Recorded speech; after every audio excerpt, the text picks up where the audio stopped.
ಪರಿಚಯ ರಘುವರ್ಧನ್ ಸರ್ ಪರಿಚಯ ನಮಗೆ ನಮ್ಮ ಗುರುದೇಶ್ ಪಾಂಡೆ ಸರ್ ಥ್ರೂ ಆಯಿತು ಸಿನಿಮಾ ಇದು. ನಾನು ಅವ್ರಿಗೆ ಪರಿಚಯ ಆದಾಗ ಮತ್ತೆ ಮೀಟ್ ಮಾಡಿದಾಗ ಮೊದಲನೇದಾಗ ಕೇಳಿದ್ದೇನೆಂದರೆ, ಸರ್ ಒಂದ್ಸಲಿ ಸಿನಿಮಾ ನೋಡ್ಬೇಕು ಸರ್, ಕಂಟೆಂಟ್ ಹೆಂಗಿದೆ ಏನಂತಂತ. ಸಿನಿಮಾ ನೋಡಿದ್ಮೇಲೆ ನನಗೆ ಆ ಸಿನಿಮಾ ಬಿಡೋಕ್ಕೆ ಮನಸ್ಸಿಲ್ಲ. ಏಕೆಂದರೆ ನಮ್ಮ ಬ್ಯಾನರಲ್ಲಿ ಎಷ್ಟು ಸಿನಿಮಾ ಮಾಡಿದ್ವಿ ಅನ್ನೋದಕ್ಕಿಂತ ಯಾವ ಸಿನಿಮಾ ಮಾಡಿದ್ವಿ ಅನ್ನೋದು ಕೌಂಟ್ ಆಗುತ್ತೆ ಸರ್.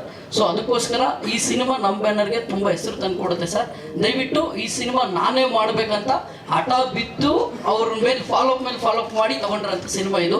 ಜನರಲ್ಲಿ ನಮ್ಮನ್ನು ಹುಡ್ಕೊಂಡ್ ಬರೋದಕ್ಕಿಂತ ನಾವು ಸಿನಿಮಾ ಹುಡುಕ್ತಾ ಇದೀವಿ ಅಂದರೆ, ಒಬ್ಬ ಡಿಸ್ಟ್ರಿಬ್ಯೂಟರ್ ಇನ್ವೆಸ್ಟ್ಮೆಂಟ್ ಮಾಡಿ ಒಬ್ಬ ಸಿನಿಮಾ ರಿಲೀಸ್ ಮಾಡೋಕ್ಕೆ ಬರ್ತಾನಂದ್ರೆ ಆ ಸಿನಿಮಾದಲ್ಲಿ ಏನಾದರೂ ಕಂಟೆಂಟ್ ಇದ್ದರೆ ಮಾತ್ರ ಸಾಧ್ಯ.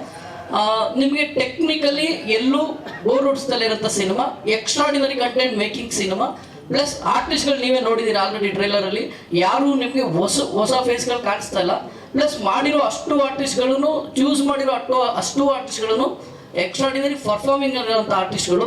ಸೊ ಏನಾಗುತ್ತೆ ನಿಮಗೆ, ಅವ್ರು ಅವಾಗಲೇ ರಘು ಸರ್ ಹೇಳ್ದಂಗೆ ಸಿನಿಮಾ ನಿಮಗೆ ಡೈಲಾಗ್ ಹೇಳುವಾಗಿರ್ಬೋದು, ನಿಮಗೆ ಮೇಕಿಂಗಲ್ಲಿ ಇರ್ಬೋದು, ಏನೋ ಕಥೆಲಿರೋದು ಅಲ್ಲಿ ಪರ್ಫಾರ್ಮ್ ಮಾಡ್ತಾ ಇಲ್ಲ ಅಂದಾಗ ಅದು ಡೈಜೆಸ್ಟ್ ಮಾಡೋಕ್ಕಾಗಲ್ಲ. ಬಟ್ ಇದರಲ್ಲಿ ತುಂಬ ಚೆನ್ನಾಗಿ ಮೂಡ್ ಬಂದಿರೋದ್ರಿಂದ ಸಿನಿಮಾ ಮೇಕಿಂಗ್ ಇರಲಿ, ಪರ್ಫಾರ್ಮೆನ್ಸ್ ಇರಲಿ, ಕಂಟೆಂಟ್ ಇರಲಿ, ಎಲ್ಲದರಲ್ಲೂ ತುಂಬ ಚೆನ್ನಾಗಿ ಬಂದಿದೆ. ಎರಡು ಕೈ ಸೇರಿದ್ರೆ ಚಪ್ಪಾಳೆ ಅಂದಂಗೆ ಆ್ಯಕ್ಟಿಂಗು ಟೆಕ್ನಿಕಲ್ ಎರಡೂ ವರ್ಕೌಟ್ ಆಗಿದೆ ಇದರಲ್ಲಿ. ಸೊ ದಯವಿಟ್ಟು ಎಲ್ಲರೂ ಏಪ್ರಿಲ್ 5ನೇ ತಾರೀಕು ಸಿನಿಮಾ ರಿಲೀಸು ನೋಡಿ, ಎಲ್ಲರೂ ಆಶೀರ್ವದಿಸಿ. Thank you.